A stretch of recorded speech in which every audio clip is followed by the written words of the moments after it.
بات ہے. دیکھیے یہ ہے کہ کنٹیمپٹ جو ہے 18 امینڈمنٹ کے بعد وہ 4 طرح کی ہے اور ہمارے پی ایم پہ لگائی گئی تھی وہ ڈس اوبیڈینس لگائی گئی تھی یعنی کہ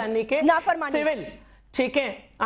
سول ڈس اوبیڈینس ٹھیک ہے انہوں نے اوبیڈینس ہی نہیں شو کی تھی جان بوجھ کر جی کورٹ کی نافرمانی کی تھی لیکن ہاں کنٹیمپٹ تھی لیکن سول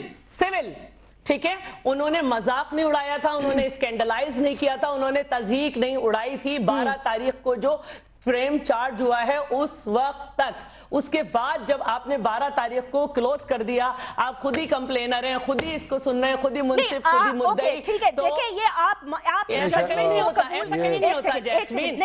لیکن جو کیس میں ڈیسیشن آیا ہے جو ڈیسیشن آیا ہے جو کس ڈیسیشن آیا ہے اس میں جی ضرور ہو چکی ہے ایک سیکنڈ رک جائیے گا بھائی انہیں چپ کریں نا انہیں چپ کریں جو ڈیسیشن آیا ہے اس میں obstruction and scandalize and ridicule جو ہے وہ لفظ استعمال ہو رہا ہے تو وزیر اعظم نے نہیں کیا الفاظ کیا نہیں مجھے اب اجازت دیں گے میں الفاظ کو پڑھ دوں نا اردو میں آپ کورٹ نے یہ نہیں کہا obstruction نہیں scandalize بھی کرنا ایک بات اور جیسمین اگر آپ کرمنل کنٹیمپٹ میں سزا دے رہے ہیں نا پڑھ دوں دوبارہ مجھے اجازت دیں وہ ریٹن ڈیسیشن دیا جاتا ہے سنیں کنفیوژن نہ پھیلائیں ذرا ایک سیکنڈ چپ کریں مجھے اجازت دے دیں میں ایگزیکٹ الفاظ پڑھ دوں لیکن آپ اس کو اردو میں پڑھیں ایک سیکنڈ میں پہلے ذرا شفقت صاحب کا پوائنٹ میں اردو میں پڑھ دیتا ہوں انہوں نے کہا ہے 1 منٹ دے دیجئے گا 1 منٹ دیجئے شفقت صاحب پہلے آپ بولیں